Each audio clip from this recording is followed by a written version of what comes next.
back up. Oh, really? That's kind of that's the mud system.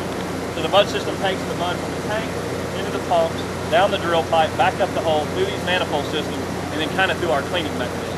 So again, the important part of the closed loop system is, we make the, in these things, nothing touches the ground. None of the drilling fluids, none of the any of the drilling solids that come out. Everything is stored in steel containers and taken on site. So it's much different than what you see in the country.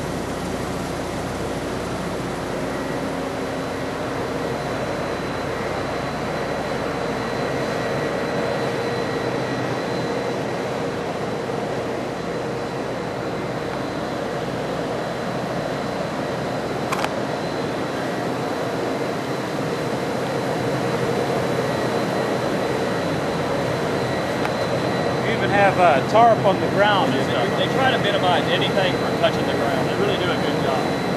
This is a good place to see how this rig walks.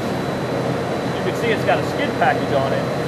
And what'll happen is, let's say you were going to drill 10 wells, and those are on 7.5 foot centers, so you've got 75 feet.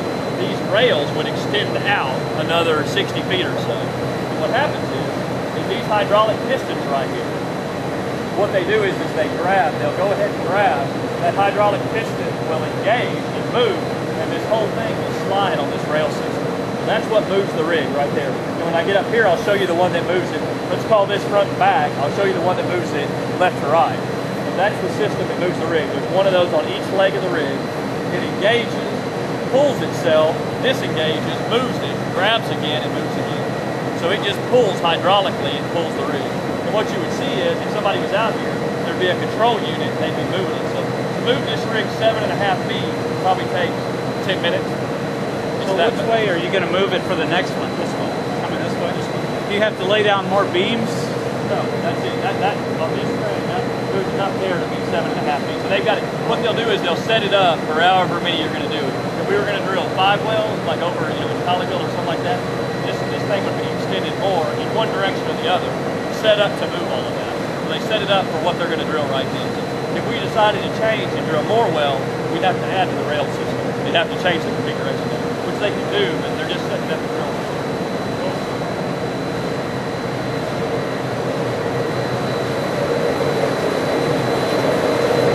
Inside of those cylinders, you see those hydraulic pistons, how they, almost those clamps that go down on that rail system and grab it and move it. That's unique to the FlexRig.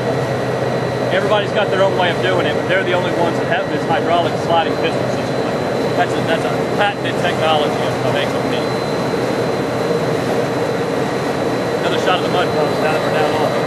So the clean mud's coming out of the bottom of the tank, into the mud pump, and it's come out under pressure. On the side, when you're looking at it, the pumps are running about 1,300 pounds of pressure. That's the discharge of the pump, taking the mud up to the top, and I'll show you up on the surface. Is there? Is this the mud pipe right here? No, it's going to be just the metal line. Oh, okay. Yeah, the other lines, the other ones are the intake lines.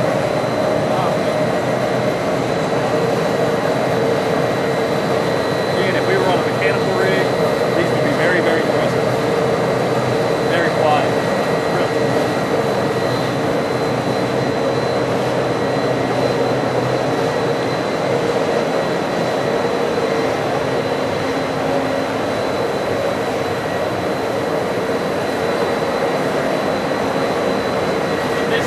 Show you the BOPs inside. This is the unit that controls the blowout preventer. So what you do is you've got control and actuate all the valves. So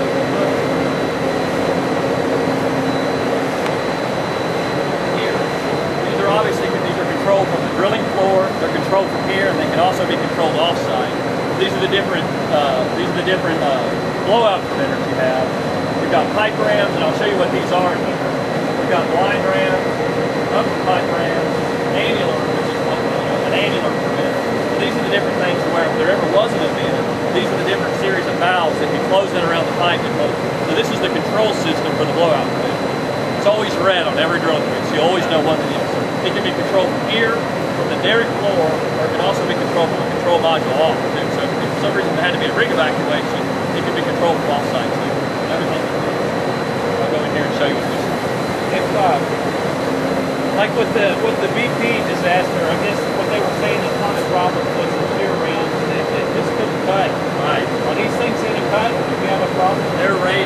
rated for pipe that's much stronger than what we drilled. We drilled, you know, in this area, I think we're using, I think it's either 3.5 or 4.5. Most of these things will shear 6 or 7 inch drill pipe, so they're rated to cut anything we'd ever have to do. Even through a joint? Yes, even through a joint, even through a collar. They'll even cut collars.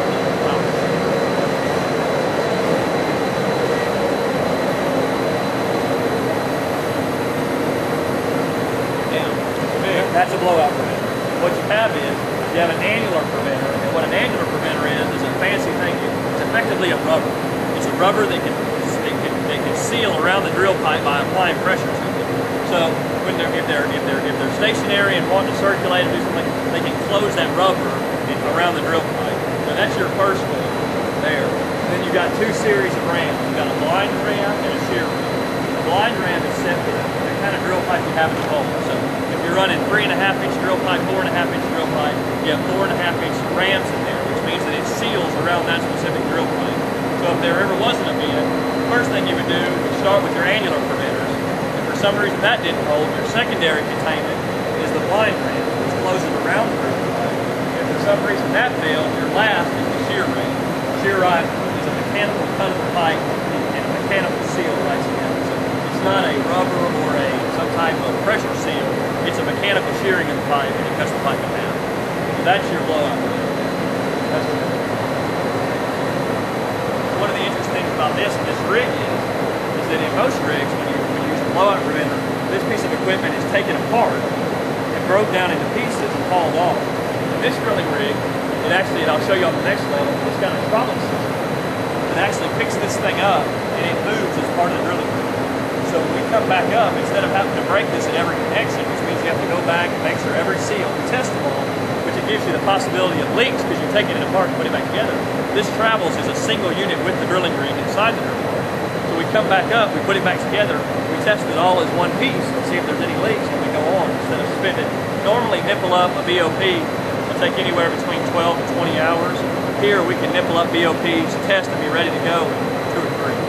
So it's speed, it requires less maintenance because you're not breaking these big mechanical seals every time.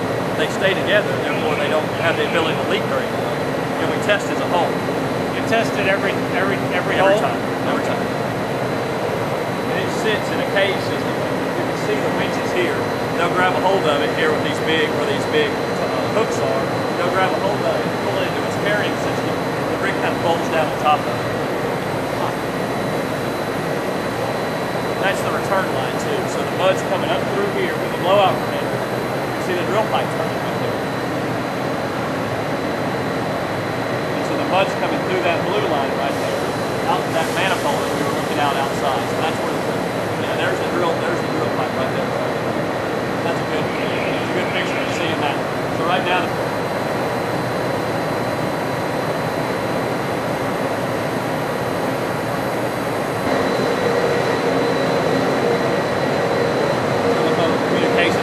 everybody can talk. You'll see these all over the place. That's so everybody on the rig can talk. A good picture of that hydraulic catwalk I talked about. See, now you can see that V. So that V has a piston underneath it. That whole piece comes up and it kind of moves up as a solid piece. Then that red thing at the end pushes the pipe up. Instead of having to drag it up, it pushes it up.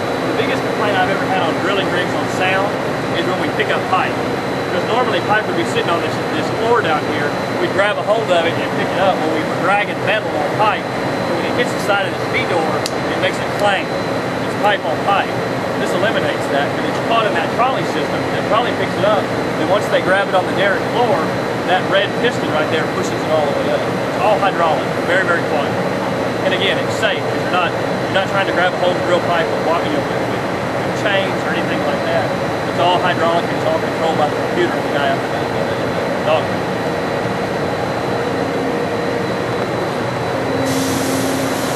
Back side of the SCR house, and we were in there.